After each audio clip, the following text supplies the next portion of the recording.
Olá, vamos sentando, quem está ainda no café.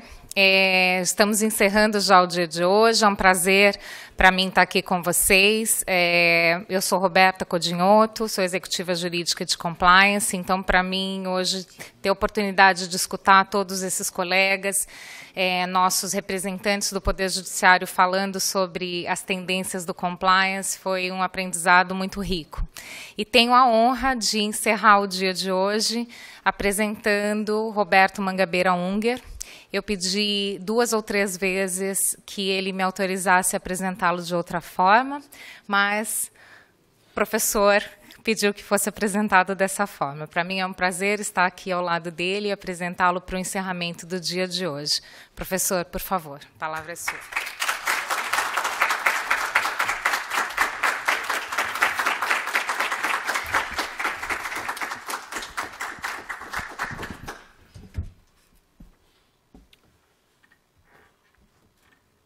Qual o novo projeto nacional de desenvolvimento?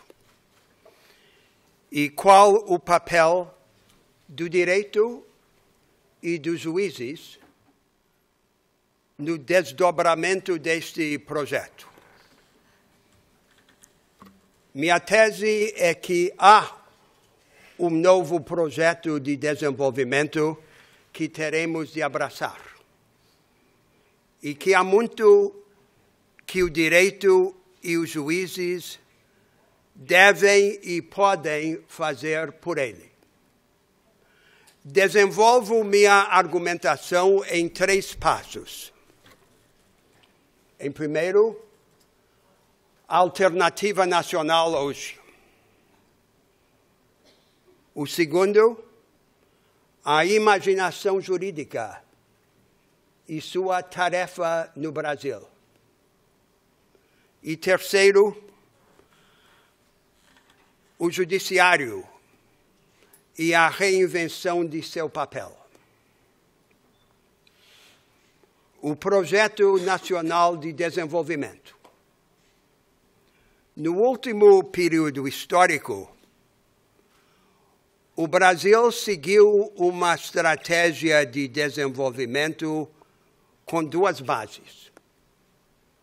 A primeira base foi a massificação do consumo e o aumento da renda popular. E a segunda base foi a produção e exportação de commodities. A agricultura, a pecuária e a mineração pagaram a conta do consumo urbano. Essa estratégia prosperou enquanto o preço das commodities estava no alto e ruiu quando o preço desabou. Foi um exemplo, o último exemplo em nossa história de aposta nas riquezas fáceis da natureza. Uma aposta que na nossa história sempre acaba em lágrimas. Só a inteligência salva. Agora temos que construir outro projeto nacional de desenvolvimento, voltado para a qualificação e a democratização do aparato produtivo, baseado na democratização das oportunidades e das capacitações. Um projeto que afirme a primazia dos interesses do trabalho e da produção sobre os interesses do rentismo financeiro. Há uma grande diferença entre democratizar a economia do lado da demanda e democratizá-la do lado da oferta. A democratização da demanda se pode fazer só com dinheiro. A democratização da oferta das capacitações, das oportunidades, exige inovação institucional. E, portanto, o recurso mais escasso, que são as ideias. Esta alternativa nacional, produtivista, includente e capacitadora, teria que avançar em 3 eixos. O primeiro eixo é o propriamente econômico. Nos últimos anos, sob a égide deste nacional consumismo que vivemos, o Brasil evoluiu, desindustrializou-se. Mas a industrialização convencional não serve mais em qualquer parte do mundo como atalho para o desenvolvimento. Ela já não é a vanguarda produtiva. Surgiu no mundo um novo vanguardismo produtivo, que chamamos a economia do conhecimento. E este vanguardismo produtivo, em todas as grandes economias do mundo, se encontra ilhada em franjas, presentes em cada setor da economia, na agricultura de precisão ou científica e nos serviços intelectualmente densos, além da indústria de alta tecnologia. Mas em cada setor aparece como uma franja que exclui a grande maioria dos trabalhadores e das empresas. Esta insularidade do novo vanguardismo produtivo é a causa profunda, ao mesmo tempo, da estagnação econômica e da desigualdade econômica. Ela cava um fosso cada vez mais profundo entre as vanguardas e as retaguardas produtivas. E arrisca esterilizar o potencial desenvolvimentista deste vanguardismo. Há, portanto, um dilema que cada vez mais está no centro dos debates a respeito do desenvolvimento no mundo. A velha industrialização já não mais serve como atalho ao crescimento, mas a alternativa, que seria uma forma includente da economia do conhecimento, parece inacessível.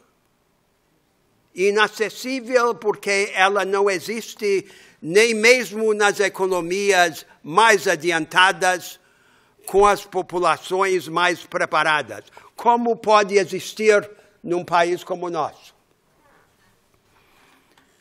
É este o dilema que teremos de resolver.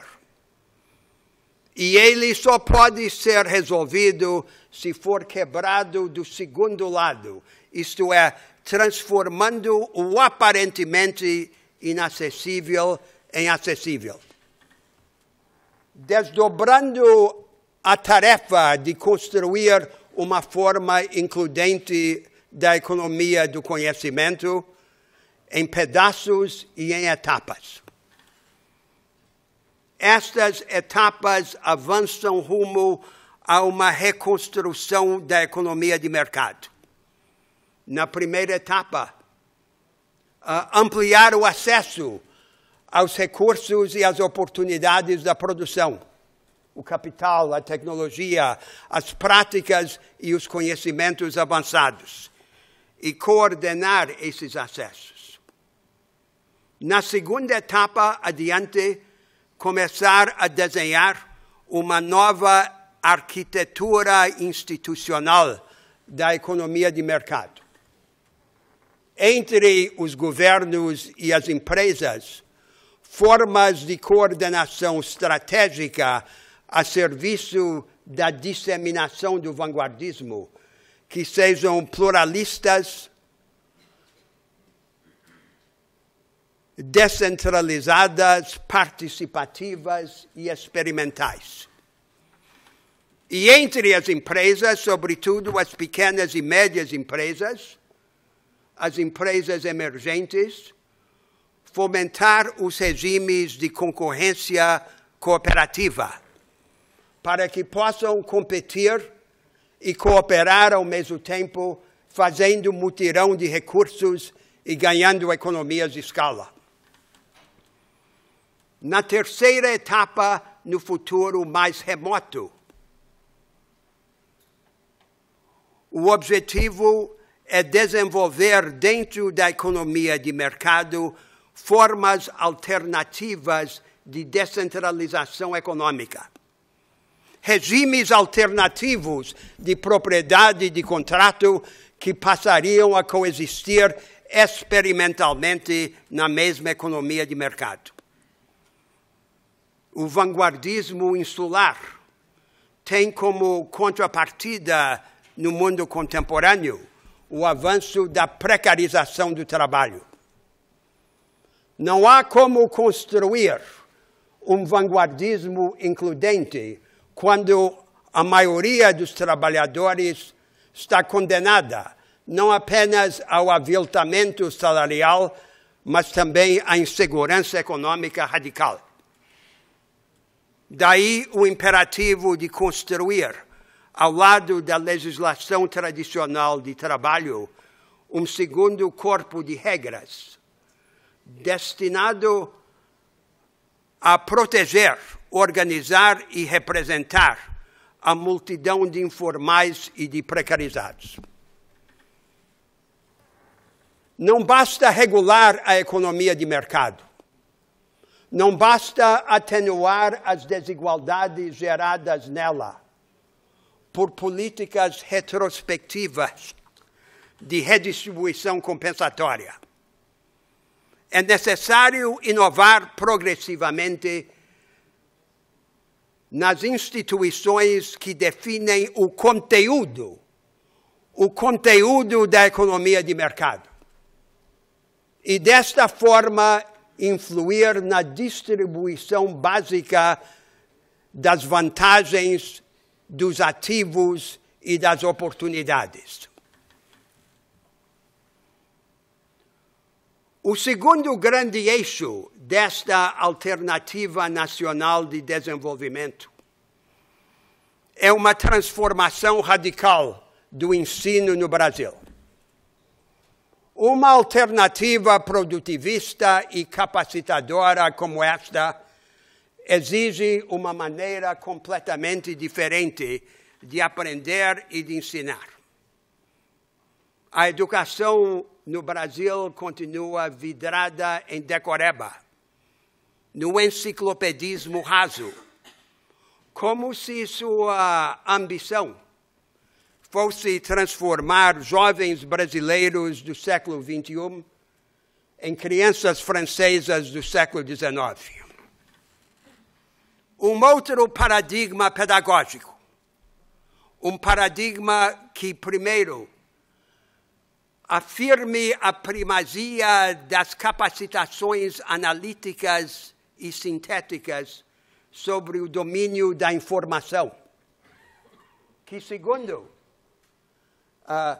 promova com respeito aos conteúdos, já que essas capacitações só se podem adquirir manejando conteúdos, o aprofundamento seletivo, em vez do enciclopedismo superficial.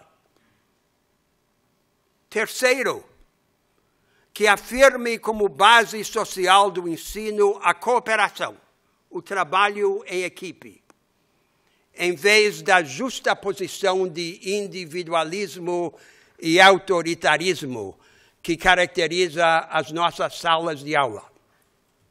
E quarto, que aborde todo o conhecimento herdado de forma dialética, de pontos de vista contrastantes. Nenhuma disciplina, nenhum método deve ser ensinado só uma vez, mas sempre pelo menos 2 vezes de 2 pontos de vista antagônicos. É a única maneira de libertar a mente e transformar o espontaneísmo inculto do povo brasileiro em flexibilidade preparada.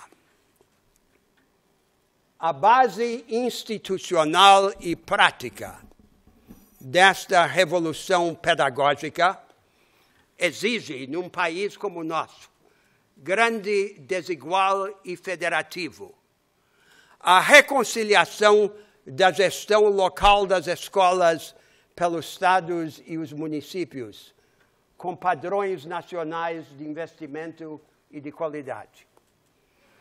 A qualidade do ensino que um jovem recebe não pode depender do acaso do lugar onde ele nasce. Daí a necessidade de organizar o federalismo cooperativo.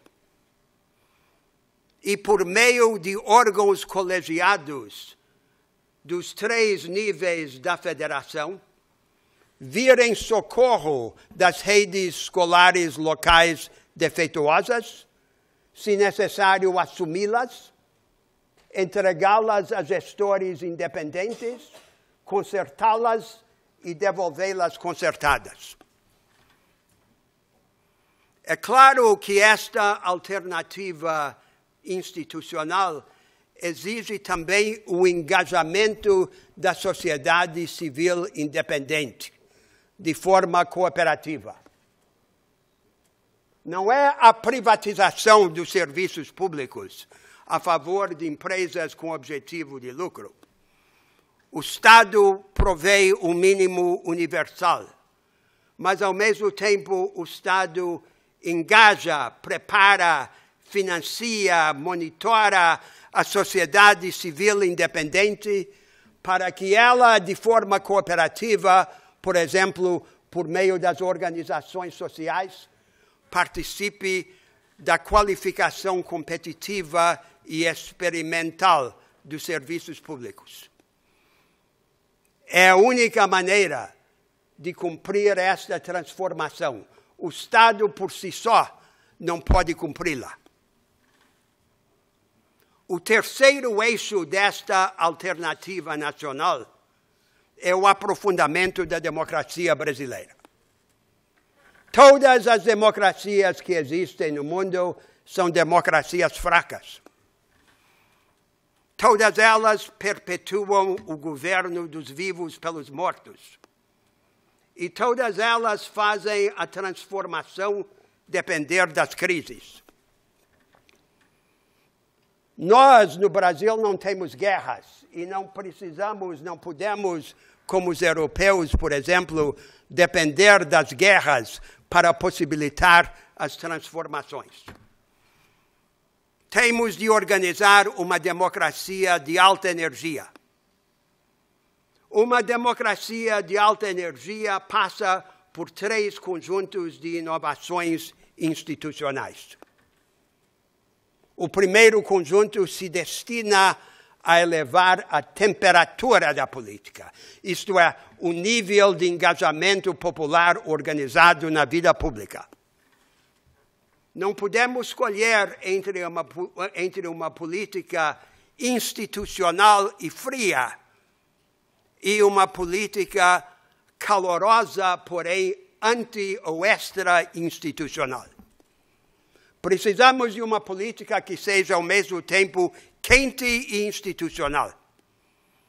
Por inovação nos regimes eleitorais, no financiamento da atividade política e no acesso amplo aos meios de comunicação em massa, em favor não só dos partidos políticos, mas também dos movimentos sociais organizados.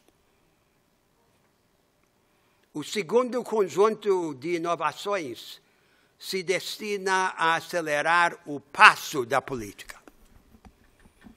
Nós copiamos o presidencialismo americano.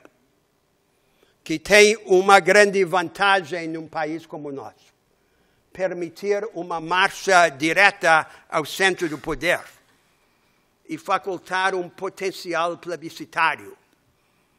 Mas também tem uma grande desvantagem, que ele foi desenhado pelos seus autores para inibir a transformação da sociedade pela política, perpetuando deliberadamente os impasses e confundindo o princípio liberal da fragmentação do poder com o princípio conservador da desaceleração da política. Reafirmar o princípio liberal e repudiar o princípio conservador, dotando o regime presidencialista de mecanismos para resolver prontamente os impasses, por exemplo, por eleições antecipadas. E dessa forma acelerar o passo da política. O terceiro conjunto de inovações institucionais tem a ver com a reinvenção do federalismo brasileiro. O federalismo existe para experimentar. Não há uma relação inversa simples entre iniciativa central forte e divergência na periferia. Pode haver iniciativa central forte e, ao mesmo tempo, dentro da federação, oportunidade para divergir e criar contramodelos do futuro nacional. É esta dialética entre o centralismo e a divergência que transforma o federalismo numa máquina de experimentos a serviço da transformação do país. Sustento que a base social para esta alternativa que acabo de esboçar já existe. Ela é o que podemos genericamente chamar os emergentes, o ator social mais importante no Brasil. Em cima, uma pequena burguesia empreendedora e mestiça, que abraça uma cultura de autoajuda e iniciativa. Atrás dela, milhões de trabalhadores ainda pobres, que chamamos os batalhadores, que já assimilaram essa cultura. E atrás deles, os batalhadores, a massa pobre, com os olhos voltados para essa vanguarda de emergentes. Hoje, a Revolução Brasileira é o Estado prover os instrumentos materiais e jurídicos para permitir à maioria seguir o caminho da vanguarda de emergentes. Não é esta a preocupação característica do discurso político no Brasil. Temos muitos partidos, mas temos basicamente só um discurso. É o discurso de uma espécie de Suécia tropical. É o discurso do social. Todo mundo fingindo ser social-democrata ou social-liberal. O que é o social? O social é o açúcar, com que se pretende dourar a pílula do modelo econômico. O povo brasileiro quer mais do que açúcar. O povo brasileiro prefere empoderamento à cooptação. Esta alternativa que acabo de descrever e advogar passa toda ela, em todas as suas partes, por inovações institucionais. E com isso chego ao segundo passo da minha argumentação. A tarefa do pensamento jurídico. Os interesses e os ideais estão sempre pregados na cruz das instituições e das práticas que os representam. O direito é o lugar desta crucificação. Nós precisamos de uma forma de prática jurídica e de imaginação jurídica que nos permita repensar as nossas instituições, à luz de nossos interesses ideais, e, em seguida, reinterpretar os ideais e os interesses à luz dos experimentos institucionais consumados. Não é este o caminho que seguimos. Há agora no mundo uma onda do pensamento jurídico supostamente avançado, que se apresenta como a sequela providencial ao formalismo doutrinário do século XIX. É uma principiologia idealizadora e sistemática do direito, que expõe o direito como um conjunto sistemático de princípios ideais e políticas públicas. É como se fosse a auréola no pensamento jurídico do compromisso social-democrata que se estabeleceu no Atlântico Norte em meados do século passado e que abandonou a ambição de transformação institucional. Esta visão do pensamento jurídico é exportada para o mundo todo. Exportada, sobretudo, a partir das escolas de direito de elite nos Estados Unidos e na Alemanha. E foi esta onda que foi recebida com entusiasmo no Brasil, já que continuamos em todos os departamentos da nossa vida nacional, vergados sob o jugo de um colonialismo mental. Não é um avanço, é um regresso. É um regresso calamitoso para os próprios países do Atlântico Norte, mas ainda mais para um país como o nosso, que precisa repensar e refazer as suas estruturas. É uma onda que impõe 3 grandes custos.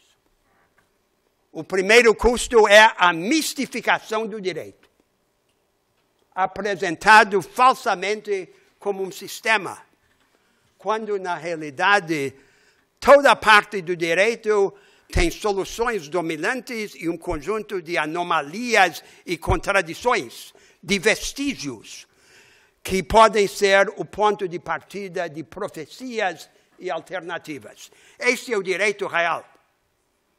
O segundo custo é que é um convite para a usurpação de poder, do poder democrático, pelos juristas que fingem interpretar o direito e que supostamente o melhoram.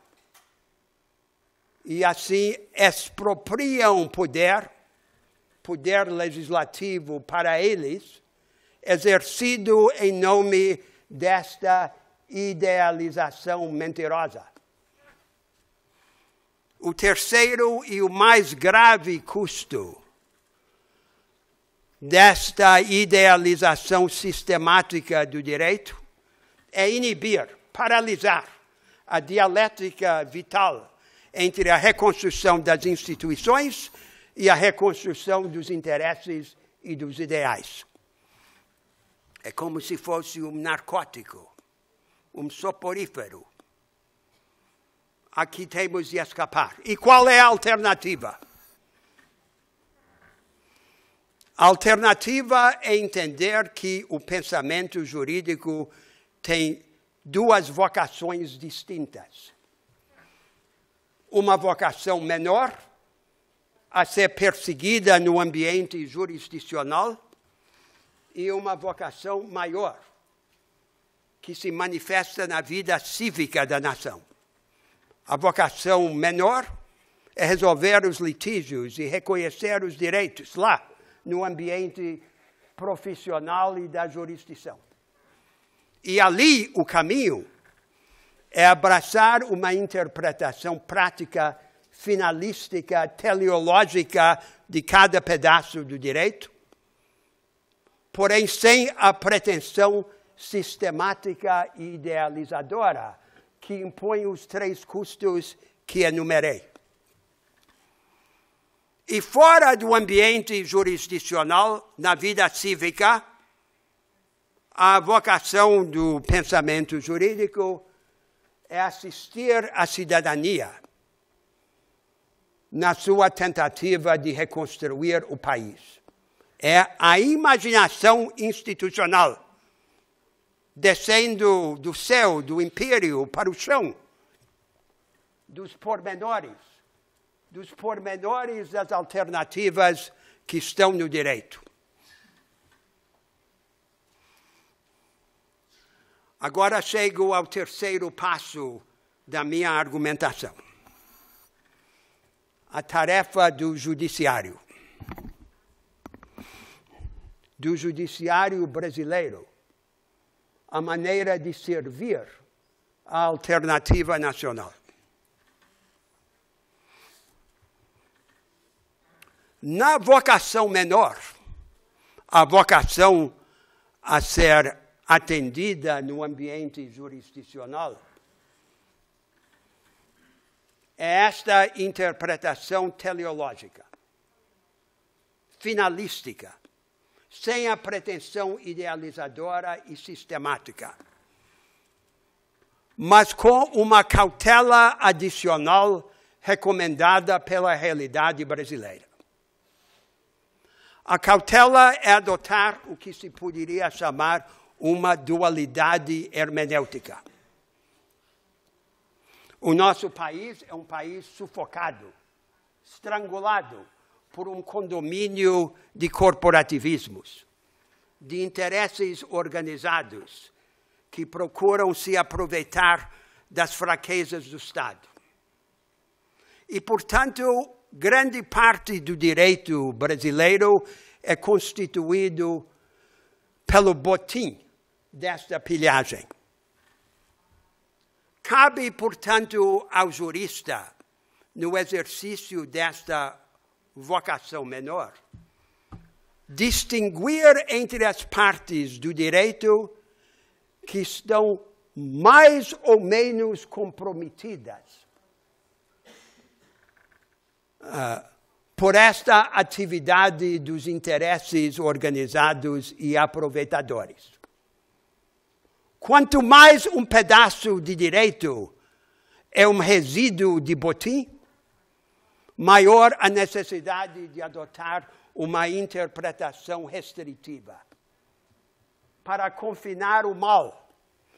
E quanto menos expressa esta vitória dos interesses aproveitadores, maior a margem para as analogias extensivas. Mas agora chegamos à tarefa maior, à vocação maior, porque o judiciário pode participar também desta vocação maior do direito, que é ajudar o país a se repensar e a se refazer.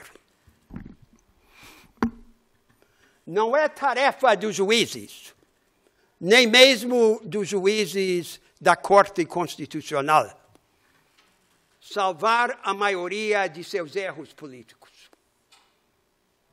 Cabe às maiorias futuras corrigir os descaminhos das maiorias passadas.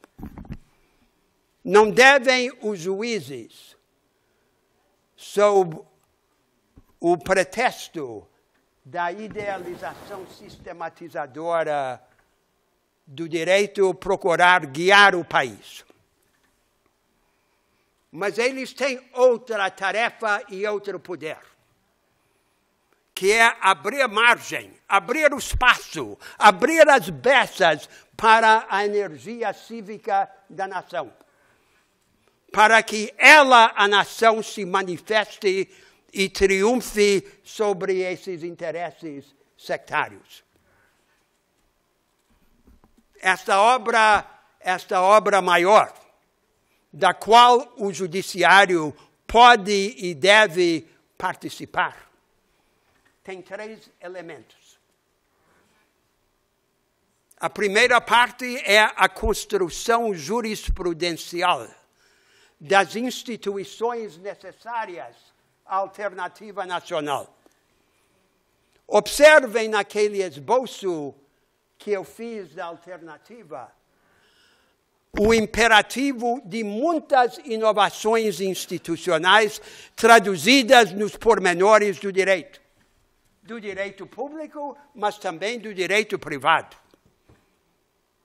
No direito público, por exemplo, a organização do federalismo cooperativo.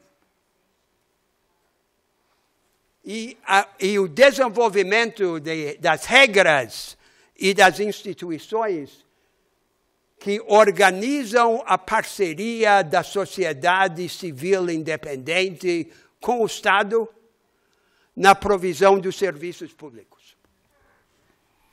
Mas as inovações também precisam se estender ao direito privado.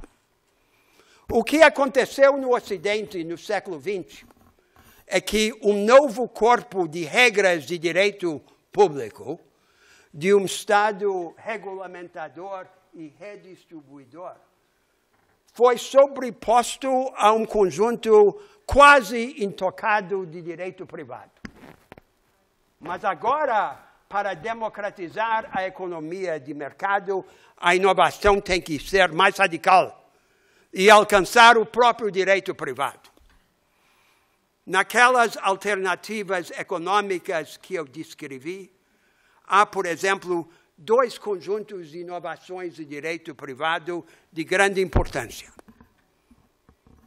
Primeiro, no direito dos contratos, o desenvolvimento dos contratos incompletos e relacionais. As relações contratuais duradouras, requeridas pela cooperação, pela concorrência cooperativa.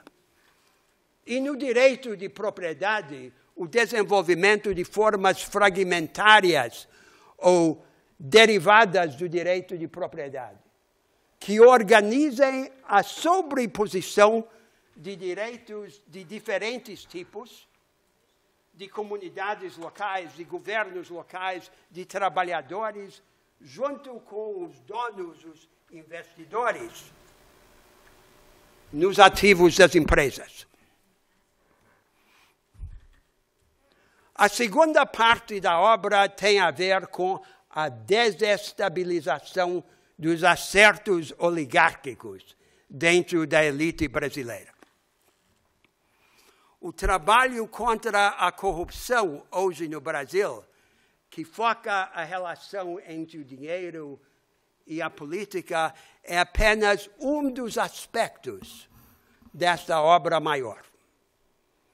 Neste aspecto, teria que ser complementada essa luta contra a corrupção por medidas e regras que afastassem os empresários incriminados do bloco de controle das empresas, mas preservassem, em benefício do país, o acervo produtivo. Mas teria que ser essa desestabilização dos acertos oligárquicos generalizada para todos os aspectos da vida brasileira. A terceira parte da obra, da vocação maior, de que os juízes podem e devem participar, tem a ver com o desenvolvimento de instrumentos processuais que chamem o blefe do weimarismo tardio. Explico. A estrutura constitucional do Brasil tem dois elementos básicos, de duas origens diferentes. O primeiro elemento é o liberalismo protodemocrático, que copiamos dos Estados Unidos, no presidencialismo e no federalismo americanos. E já indiquei anteriormente como teríamos que avançar para além desse legado americano. A segunda parte da estrutura constitucional brasileira é o que se poderia chamar o weimarismo tardio.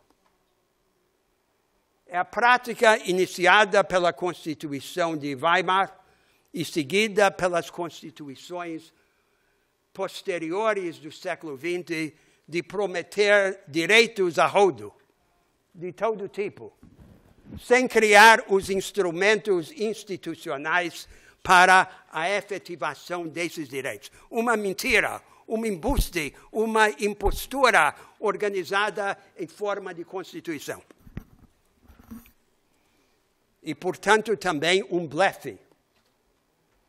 Uma maneira essencial de contribuir à transformação do país e abrir o espaço da energia cívica é chamar esse blefe. É chamar esse blefe por instrumentos processuais. De todos os instrumentos processuais que existem no direito brasileiro, o mais promissor para exercer esta função é o que existe em germen, na forma do mandado de injunção. O mandado de injunção, um instrumento quase natimorto do direito brasileiro. Já confinado pela própria Constituição de 88, que o adotou. Depois reduzido ainda mais pela jurisprudência do Supremo Tribunal. E, por fim, apequenada no grau extremo pela Lei 30.300 de 2016. O mandado de injunção, conceitualmente, seria um instrumento privilegiado para enfrentar o descompasso entre as promessas vãs do direito e a realidade de sua prática. A sua doutrina devidamente ampliada teria 3 elementos. Primeiro, que as partes, em princípio, são partes coletivas ou grupos. Segundo, que o mal a ser remediado é um insulto ao empoderamento, à capacidade de ação dos cidadãos, na vida privada ou na vida pública, sob o comando do direito. E o remédio é uma invasão estrutural contida em instituições ou práticas que cerceiam este empoderamento prometido pelo direito. Porque é uma invasão estrutural, não é apropriada para o executivo. E porque é localizada, não é apropriada para o legislativo. Para ser libertada no exercício de sua função e nas suas afinidades com a ação declaratória de constitucionalidade por omissão e com a ação civil pública, o mandado de injunção teria que atravessar 3 fronteiras. E atravessar por uma combinação de iniciativa jurisprudencial, legislação e emenda constitucional. Primeiro, que a competência seja de todos os tribunais, e não apenas os tribunais superiores.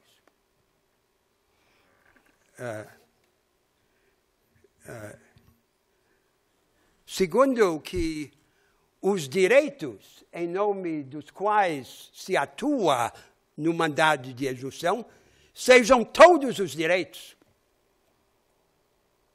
que afetam o empoderamento, a capacidade de agir, e não apenas as liberdades e direitos constitucionais.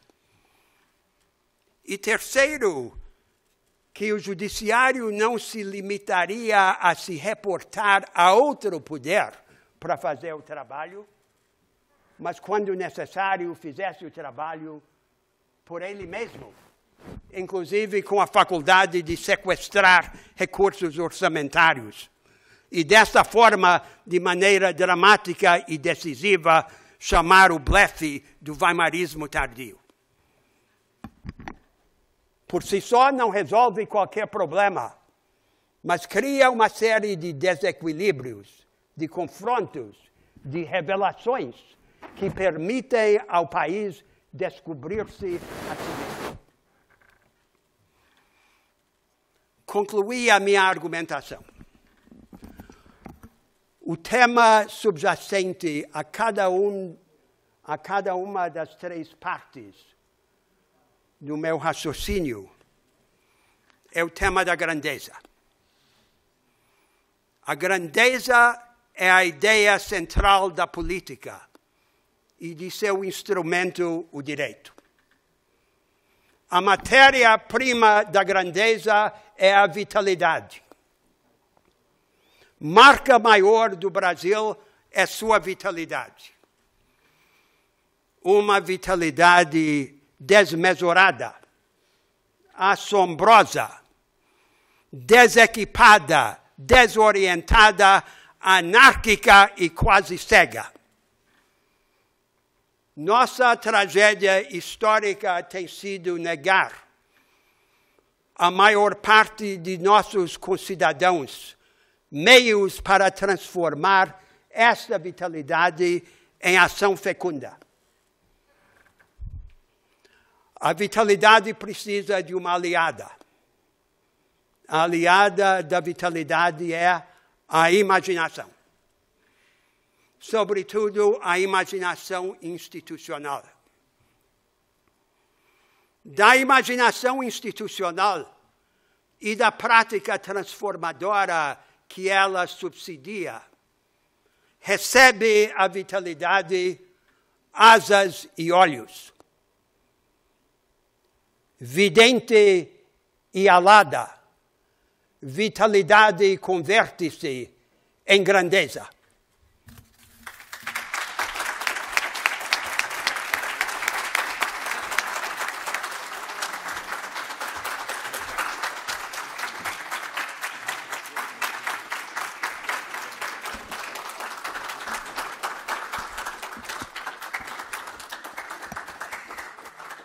O que falar depois dessa aula brilhante do professor? Eu acredito que é um convite muito grande para a gente refletir em uma transformação, né? Não só uma transformação da sociedade, não só uma transformação política de tudo que nós vivemos.